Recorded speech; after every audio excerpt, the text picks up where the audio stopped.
Hello students, good morning. जैसा कि आप लोग जानते हैं कि यूपीजीडीसी असिस्टेंट प्रोफेसर इकोनॉमिक्स का आंसर की आ चुका है और आप लोग बेसब्री से इंतज़ार कर रहे होंगे कि इसका कट ऑफ क्या होने जाने वाला है, ताकि आप लोग मेंस की तैयारी करना शुरू कर सकें। तो सबसे पहले तो ये यहाँ पे जानेंगे, आज हम लोग 3-4 चीज़ जानेंगे कि कितने लोग अपीयर हुए थे, क्या कट ऑफ जाने वाला है, कौन कौन से क्वेश्चंस हैं जिसे हम लोग चैलेंज कर सकते हैं। तो इन सब चीज़ों पे आजकल बात करेंगे आज।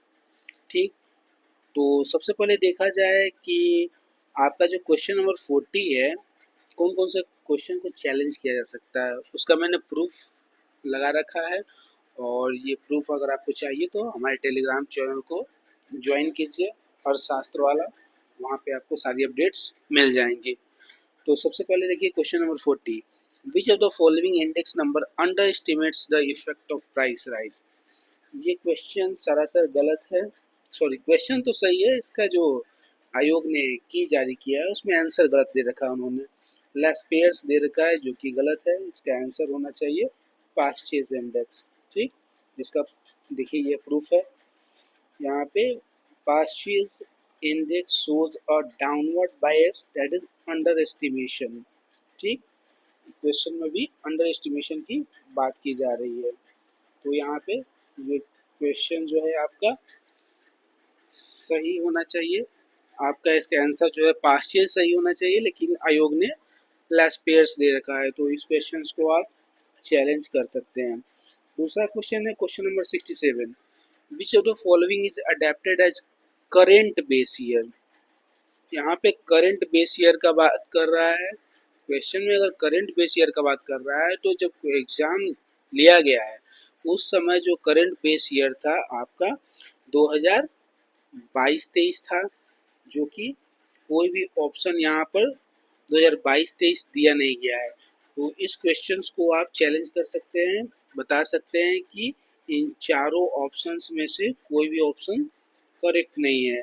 तो इस क्वेश्चन को आप चैलेंज कीजिएगा, जिसका सोर्स मैंने लगा रखा है पीआईबी का है, ministry of statistics and programme implementation. ठीक, यहाँ पे साफ साफ क्लियरली लिखा है कि national accounts estimates with base year 2022-23। पहले का बेस ईयर जो था 2011-12 था, लेकिन चूंकि क्वेश्चन में पूछा गया है करंट बेस ईयर, तो यहाँ पे 22-23 होना चाहिए।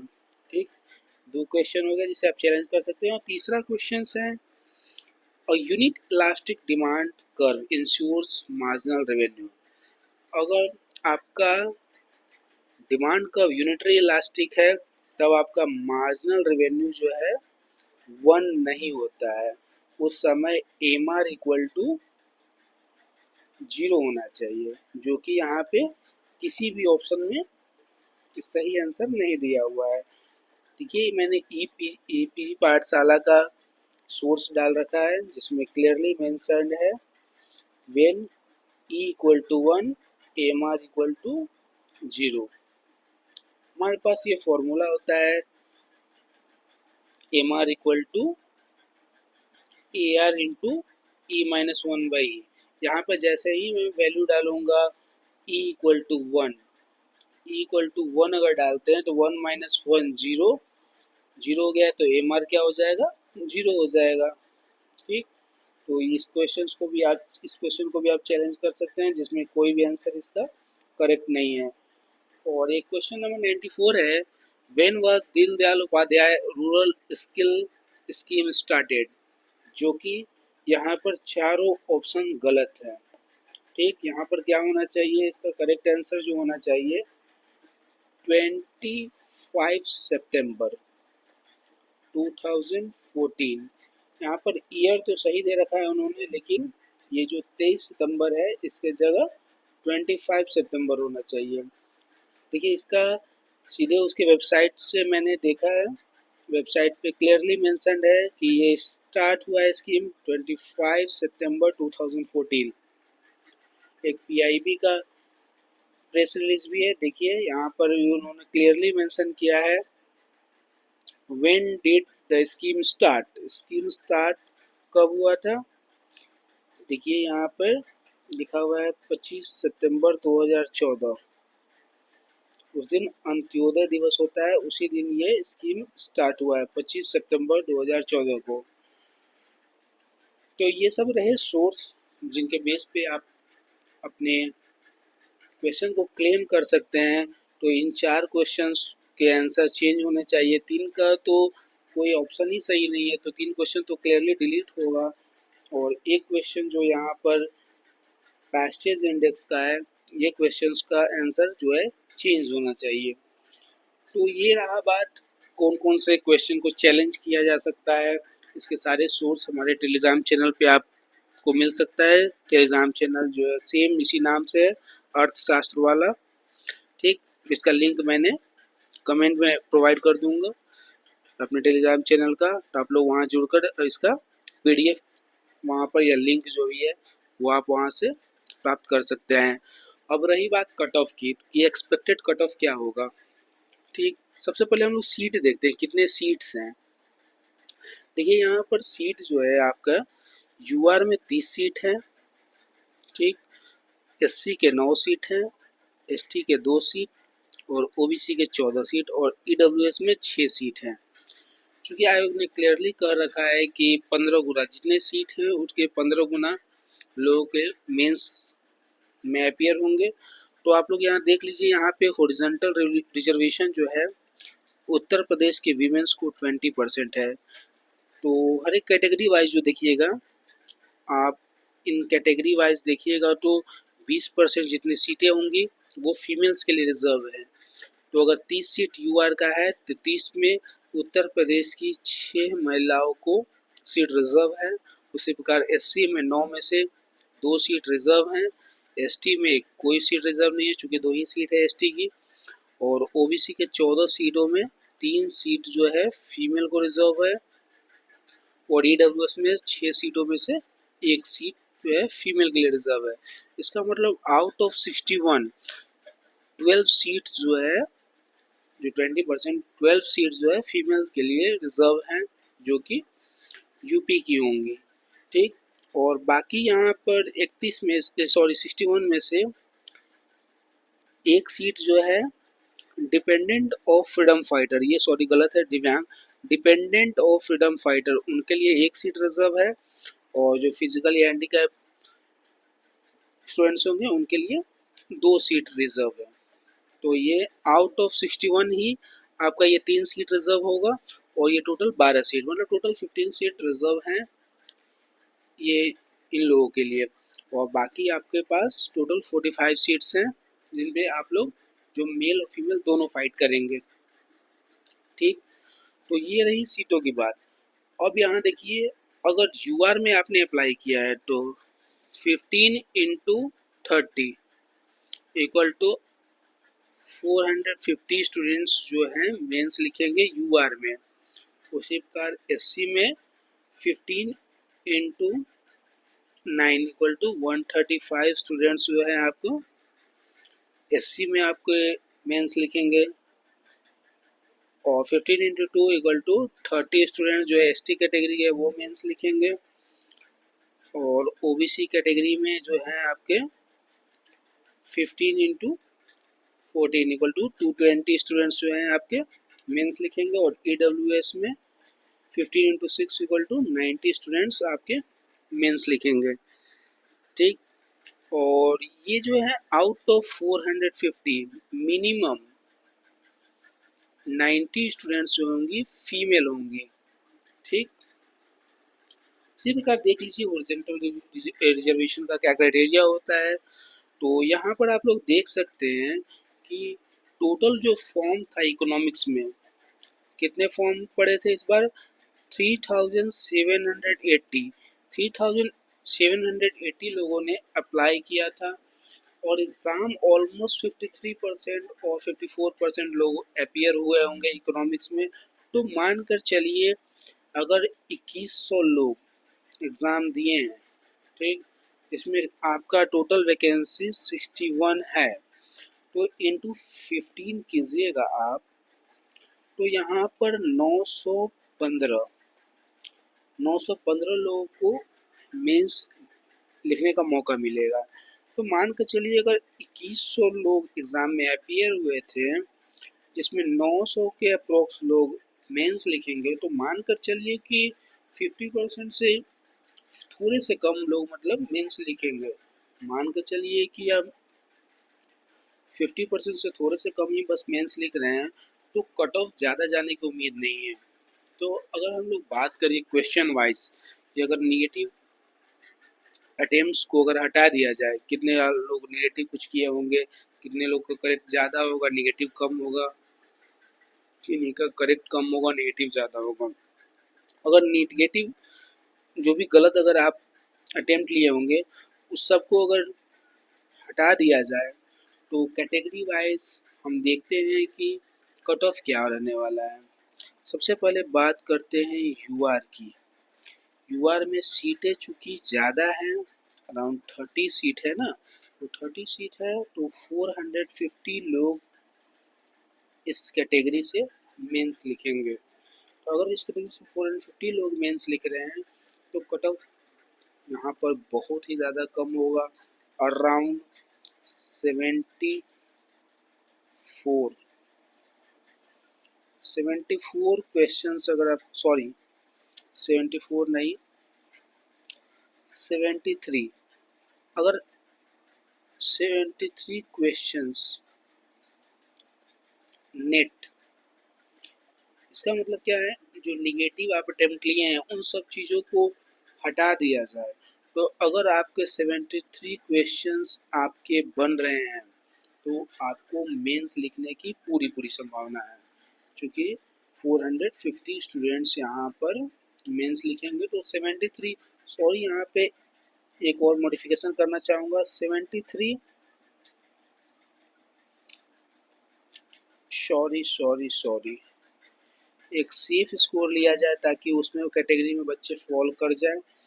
तो सेफ स्कोर यहाँ होना चाहिए 74 ±1। ये यूआर का सेफ स्कोर है। अगर इसमें आप फॉल कर रहे हैं, तो आपको मेंस लिखने की पूरी पूरी संभावना है, क्योंकि यहाँ पर 15 टाइम्स लोगों को कॉल किया जाएगा मेंस लिखने के लिए। तो अगर आपका मार्क्स 74 ±1 है, तो आप बिल्कुल सेफ हैं और आप अपनी तैयारी जारी कर सकते हैं, तैयारी शुरू कर सकते हैं मेंस की। चूँकि अब ज़्यादा समय नहीं है, 26 सितंबर को शेड्यूल्ड है आपके इकोनॉमिक्स का मेंस, तो आप लोग तैयारी शुरू कर दें। उसी प्रकार अब ओबीसी कैटेगरी की बात करते हैं। चूँकि यहाँ पर सीटें कम हैं, 14 सीट हैं, तो अराउंड 220 लोगों को मेंस लिखने के लिए इनवाइट किया जाएगा। तो यहाँ पर जो कट ऑफ है थोड़ा सा ऊपर, स्लाइटली ऊपर लेके चला जाए अगर, तो 75 ±1 is a safe score for OBC category students. Similarly अगर आप एससी की बात कर रहे हैं, तो एससी का कट ऑफ जो है, क्योंकि एससी में सीटें कितनी है वो देखना पड़ता है, क्योंकि देख के बताता हूँ मैं। एससी में सीट जो है आपके 9 सीट है, टोटल 135 लोगों को मेंस लिखने के लिए बुलाया जाएगा। मानकर चलिए अगर यहाँ पे 9 सीट है, टोटल 135 लोगों को मेंस के लिए इनवाइट किया जाएगा। तो अगर आपके नेट क्वेश्चंस जो है अराउंड 65 ±1, अगर इतना सही है आपका नेट क्वेश्चन, तो आप मेंस की तैयारी शुरू कर दें। उसी प्रकार अब एसटी में सीटें चूँकि कम हैं, एसटी में सीट मात्र 2 या 3 थी शायद, एसटी में सीट 2 है, तो चूँकि यहाँ पर 2 सीट ही हैं, तो इसका कट ऑफ हाई जाने के चांसेस है। एसटी में 2 सीट है, तो टोटल 30 लोगों को मेंस लिखने के लिए इनवाइट किया जाएगा, तो इसका कट ऑफ अराउंड 70 ±1। ये जो है आपके कट ऑफ रहने की संभावना है। ठीक, अगर आप इन मार्क्स में आप फॉल कर रहे हैं, कि अगर आपका यूआर है अगर 75 यूआर का 74 ±1 आपके अगर नेट सही है, तो आप इंटरव्यू की तैयारी, सॉरी, आप यहाँ पर मेंस की तैयारी के लिए लग जाइए। और ओबीसी कैटेगरी में अगर 75 प्लस माइनस 1 है तो डेफिनेटली लग जाइए। और ये मैं एक अपर बॉर्डर सेट कर रहा हूँ, ये अपर बॉर्डर है कि इसके बियॉन्ड कट ऑफ नहीं जाएगी। कट ऑफ इसके नीचे रहने की पूरी संभावना है, लेकिन इसके बियॉन्ड नहीं जा सकता है। ठीक, तो अगर आपका मार्क्स इसमें फॉल कर रहा है तो आप बिल्कुल मेंस की तैयारी शुरू कर दीजिए। अगर आप चाहते हैं कि डेली 2 या 3 क्वेश्चंस अगर प्रैक्टिस के लिए मैं मेंस के लिए दूं, तो हमारा टेलीग्राम चैनल आप ज़रूर ज्वाइन कीजिए। मैं वहाँ पे सिलेबस के अनुसार डेली 2 क्वेश्चन लिखने के लिए आप लोग को दूंगा। आप लोग लिख सकते हैं, आप प्रैक्टिस कर सकते हैं। और अगर आप लोग कमेंट करेंगे, कमेंट में लिखेंगे कि हाँ, you need daily 2 or 3 questions for practice for the UPGDCD Assistant Professor Economics mains, then I will definitely post daily 2 or 3 questions which will be very important for the mains examinations of economics। ठीक, तो आप लोग ज़रूर वहाँ पे comment करके लिखें, तो मैं वहाँ पे पोस्ट करूँगा। और जो आपको चैलेंज करने के लिए मैंने क्वेश्चंस बताए हैं, इन चारों क्वेश्चंस को आप लोग ज़रूर चैलेंज कीजिए। और इसका जो प्रूफ है मैं अपने टेलीग्राम चैनल पे लिंक के साथ अपलोड कर दूंगा। आप लोग वहाँ पर अपना रिप्रेजेंटेशन सेंड कर सकते हैं। तो thank you and have a nice day and all the best for those who fall in these categories, in this borderline something, and please start preparing for the mains, because there is very less time for the preparation of mains. And if you are only practicing for the MCQ, then you must go in the written mode। आप लोग को लिखने का practice बहुत ज़्यादा शुरू करना पड़ेगा, क्योंकि आपके पास मेंस का जो पैटर्न है, मेंस का पैटर्न देखा जाए तो क्या है मेंस का पैटर्न, आपके पास 8 मार्क्स के 8 मार्क्स के 10 क्वेश्चन होंगे और 12 मार्क्स के 10 क्वेश्चन होंगे। इसको आपको अराउंड 125 वर्ड्स में लिखना है। वर्ड जो लिमिट है, वर्ड लिमिट कितना है 125 वर्ड्स। और 12 मार्क्स के क्वेश्चंस के लिए आपके पास वर्ड लिमिट कितना है 200 वर्ड्स। तो आपको प्रैक्टिस शुरू कर देना चाहिए। जितना ज़्यादा प्रैक्टिस कीजिएगा उतना ही फ्लो बनेगा और एग्ज़ाम में आपको प्रेशर कम रहेगा और कम समय में ज़्यादा से ज़्यादा चीज़ों को लिख सकेंगे। वहाँ पर कोई भी क्वेश्चन आपके लिए ऑप्शनल नहीं होगा। ये 20 का 20 क्वेश्चन जो है, 20 क्वेश्चन ऑल आर मैंडेटरी। ठीक, ये सारा का सारा 20 क्वेश्चन आपके लिए मैंडेटरी है। तो आप लोग प्लीज़ अभी से ही मेंस का प्रिपरेशन शुरू कर दीजिए। और कमेंट में ज़रूर लिखिएगा। अगर कमेंट अच्छा खासा आ गया तो मैं डेली 2 या 3 क्वेश्चन ज़रूर पोस्ट करूँगा, जिसकी आप लोग उस क्वेश्चन को प्रैक्टिस कीजिएगा, लिखने का सही फ्लो में लिखने का प्रैक्टिस कीजिएगा, ताकि आप एक्चुअल में जब एग्ज़ाम में आप बैठे तो आपके पास कॉन्फिडेंस हो और नंबर ऑफ़ क्वेश्चन इतने सफिशिएंट हो कि आप लोग को कैसा भी क्वेश्चन आए तो ईजिली आप लोग टैकल कर सकें। तो thank you and have a nice day. Please do like, share and subscribe my channel.